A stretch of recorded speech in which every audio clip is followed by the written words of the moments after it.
Halo semuanya, Assalamualaikum warahmatullahi wabarakatuh. Kembali lagi di channelnya tentang pendidikan, tutorial, dan data PD Official. Kali ini PD Official akan membahas mengenai contoh dan cara legalisir ijazah. Yang pada video ini saya akan membahas ijazah SD, ijazah SMA, dan ijazah di perguruan tinggi. Namun sebelum saya menjelaskan mengenai hal tersebut, bantu untuk mengembangkan PD Official dengan cara subscribe, like, komen, dan share. Oke teman-teman semuanya, legalisir ijazah merupakan proses pemberian stempel serta tanda tangan asli oleh seseorang yang berwenang pada lembar dokumen yang teman-teman fotokopi. Yang dalam hal ini orang berwenang tersebut adalah kepala sekolah, kepala dinas, dan dekan jika di universitas. Nah, dokumen ini ialah berupa ijazah yang sudah difotokopi yang nantinya akan dilegalisasi atau dilegalisir.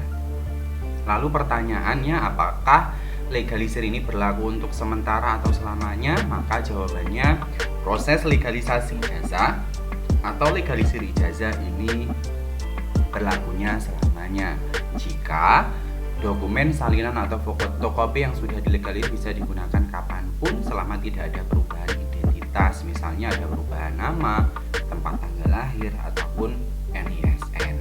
Jadi teman-teman semuanya gambarannya seperti ini.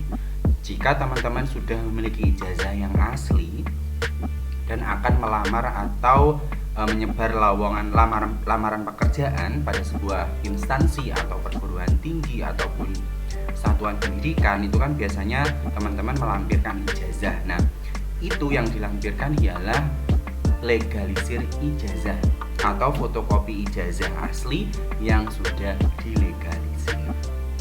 Kenapa demikian? Karena kalau teman-teman ketika melamar pekerjaan kok yang dikasihkan atau yang diberikan pada amplop lamaran itu ijazah asli, ya nanti teman-teman tidak punya ijazah. Maka dari itu lakukan legalisir ijazah dengan cara fotokopi ijazahnya baru dilegalisasi atau dilegalisir. Nah, untuk masa berlakunya ini selamanya ya teman-teman ya. Legalitasnya juga legal untuk legalisir ijazah ini. Nah, di sini saya berikan contoh daripada legalisir ijazah yang benar. Ini saya berikan gambaran semisal ini dari perguruan tinggi.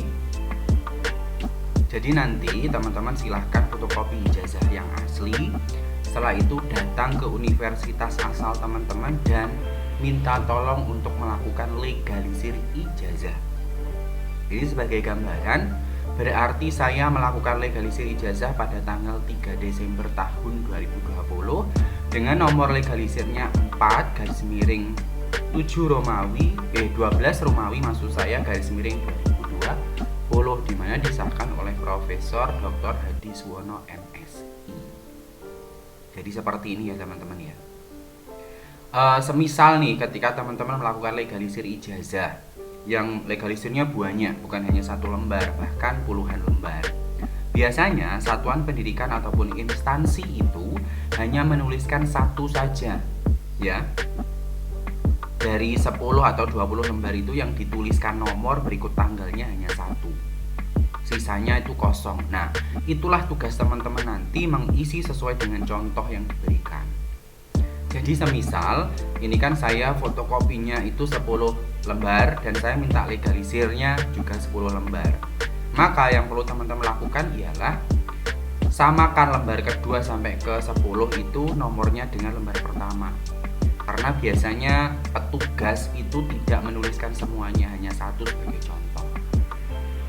Mungkin teman-teman dari sini masih bingung. Di sini saya berikan gambaran. Ini legalisir yang tingkat SMA saya. Ini kebetulan saya lupa tidak menuliskan tanggal sama bulan serta tahun. Padahal waktu itu petugasnya sudah memberikan contoh satu. Sehingga nanti teman-teman jika seperti ini, carilah contoh satu itu tadi. Tiru tanggalnya kapan, bulannya kapan, tahunnya kapan. Kalau ada nomornya, silahkan ditulis nomornya juga. Gitu ya teman-teman ya, untuk legalisirnya. Setiap legalisir pasti ada nomor berikut tanggalnya. Terus ini saya contohkan yang legalisir untuk tingkat SD. Ini ada nomornya juga. Ketika nanti banyak lembar dan mengharuskan mengisi nomor, ya samakan saja tanggalnya kapan. Ya teman-teman, ini 7/08/2018. Karena memang saya ingatkan, petugas itu tidak memberikan tanggal berikut nomor itu semuanya. Biasanya diberikan hanya 1 atau 2 dari banyak lembar yang kita ajukan. Jadi tugas kita ialah mengisi sendiri nomor berikut tanggalnya. Kalau toh memang di sana ada isian nomor.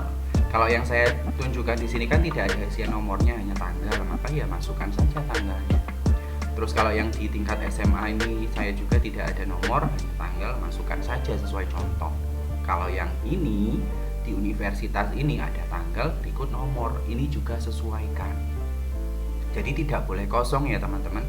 Diingat ketika nanti teman-teman proses legalisasi ijazah atau melakukan legalisir ijazah, cek nomornya dulu. Dari sekian lembar yang teman-teman ajukan, pasti ada salah satu di antaranya yang dituliskan nomor berikut tanggalnya. Tugas teman-teman ialah menyamakan nomor tersebut berikut tanggal tersebut ke legalisir di lembar-lembar yang lain, supaya nantinya tidak kosong seperti yang ini punya saya ini. Karena penjelasan saya ini saya berikan gambaran supaya teman-teman tahu yang benar itu yang seperti apa. Gitu ya teman-teman ya. Jadi nanti teknisnya ialah ijazah difotokopi. Setelah difotokopi teman-teman datang ke sekolah ngomong bahwasanya mau mengajukan legalisir ijazah. Nanti akan ada petugas yang melakukan legalisasi atau legalisir. Nah selanjutnya nanti cek dari banyak lembar itu, nanti akan ada salah satu di antaranya yang dituliskan tanggal, bulan, dan tahun berikut nomor pengesahan legalisirnya. Nah tugas teman-teman setelah itu baru melakukan penyamaan ya, seperti yang saya tunjukkan di poin ini. Disamakan ya nomor sama tanggal, supaya antara berkas yang satu sama berkas selanjutnya itu sama tanggal legalisir. Jadi gitu ya teman-teman ya, penjelasan saya mengenai cara yang benar untuk melakukan legalisir ijazah, yang dalam hal ini saya contohkan ijazah SD, ijazah SMA, dan ijazah dari perguruan tinggi.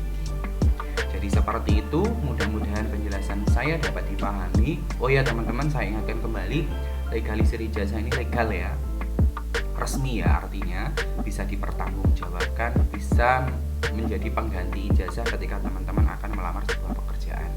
Jadi ketika melamar pekerjaan ya lampirkan legalisir ijazahnya saja. Ketika nanti teman-teman sudah diterima dan diminta untuk menunjukkan ijazah asli, ya teman-teman bisa menunjukkan. Tetapi ketika teman-teman masih melamar, masih mengajukan lamaran dalam bentuk amplop berkas, itu ya berikan saja legalisir ijazah, jangan ijazah asli. Jadi seperti itu penjelasan saya, mudah-mudahan apa yang saya sampaikan dapat dipahami oleh teman-teman semuanya. Sebelum saya tutup, saya ingatkan jangan lupa tinggalkan komentar pada video ini, subscribe, like, komen, dan share video official channelnya tentang pendidikan, tutorial, dan data. Salam data, salam literasi, saya tutup. Wassalamualaikum warahmatullahi wabarakatuh.